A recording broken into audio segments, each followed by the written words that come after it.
आयोग ने लोकसभा चुनाव की अधिसूचना जारी कर दी है और इस संबंध में जो कार्यक्रम भारत निर्वाचन आयोग द्वारा जारी हुआ है उसमें जनपद कानपुर की जो लोकसभा सीट है 43 और 44 कानपुर और 44 अकबरपुर, इसमें जो है वो फोर्थ फेज में इलेक्शन होगा और इसमें निर्वाचन की जो अधिसूचना जारी होगी वो 18/4 को जारी होगी। नाम निर्देशन का जो अंतिम दिनांक होगा वो 25 अप्रैल होगा। नाम निर्देशन की जांच है तो अंतिम दिनांक 26 अप्रैल होगा। नाम वापसी का जो अंतिम दिनांक होगा वो 29 अप्रैल होगा। मतदान का दिनांक 13 मई 2024, मतगणना का दिनांक 4/6/2024 और दिनांक जिसके पूर्व निर्वाचन पूर्ण कर लिया जाएगा 6 जून 2024।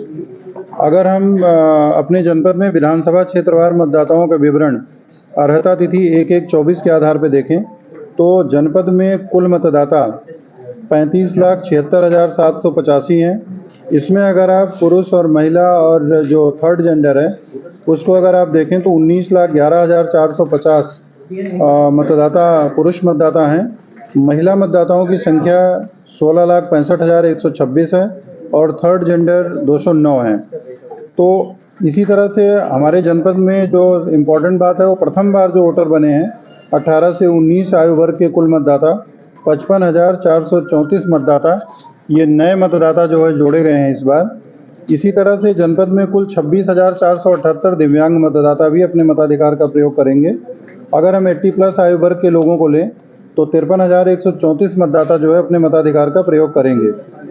एक अच्छी बात ये हुई है जनपद में कि हमारा पहले जो जेंडर रेशियो 2022 के जो इलेक्शन था उसमें 841 था, प्रति 1000 पे 841 महिलाएं थी, जो 30 अंक आगे बढ़ करके जो इस बार का इलेक्शन है इसमें 871 हो गया है।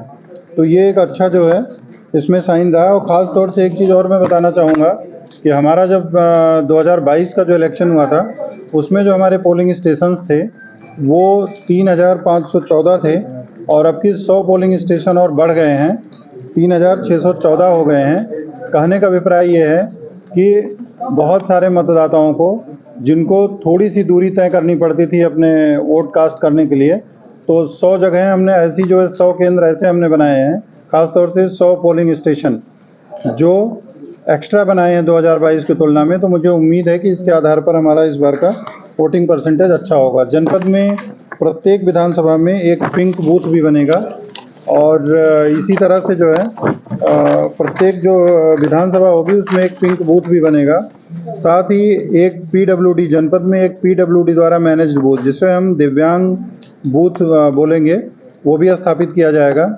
जनपद में 2 युवा मैनेज्ड बूथ स्थापित किए जाएंगे।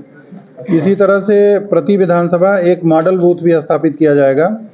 जनपद में जो कुल दिव्यांग मतदाता हैं हमारे 26,478 और 80+ जो मतदाता हैं 53,134, इसमें से जो दिव्यांग मतदाता हैं प्लस 85+ जो मतदाता होंगे उनको पोस्टल बैलेट के माध्यम से वोट करने की व्यवस्था की जाएगी। इसके लिए इच्छुक मतदाताओं को 12D प्रपत्र जो है वितरित किया जाएगा और उसके माध्यम से जो अपनी सहमति देंगे फिर उनको जो है उनकी सहमति के आधार पर उनसे जो है उनके घर पे ही वोट देने की सुविधा दी जाएगी। लोकसभा सामान्य निर्वाचन 2019 में जनपद में कुल 3,514 पोलिंग स्टेशन थे और 1,398 पोलिंग स्टेशन लोकेशन थी, जिस पर 34,67,460 मतदाता थे।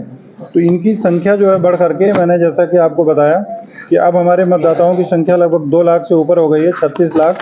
ख़ास तौर से जो हमारे मतदाताओं की संख्या है 35,76,785 हो गई है और इसी तरह से जो पोलिंग स्टेशन हैं वो 100 बढ़ गए हैं।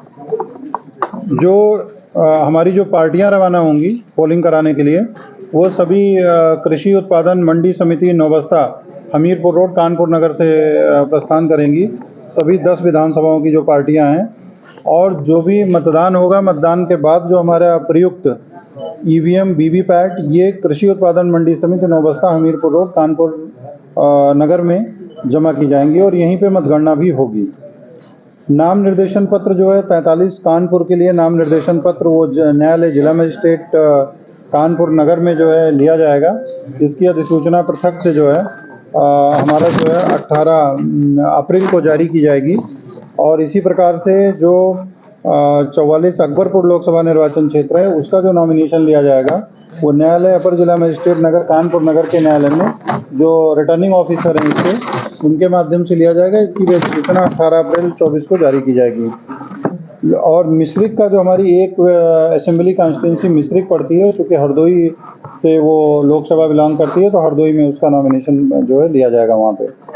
तो अगर हम लोकसभा निर्वाचन क्षेत्रवार रिटर्निंग ऑफिसर, सहायक रिटर्निंग ऑफिसर का विवरण हमने दिया है, हमने आप लोगों को इसको डिटेल में प्रोवाइड कर दिया है।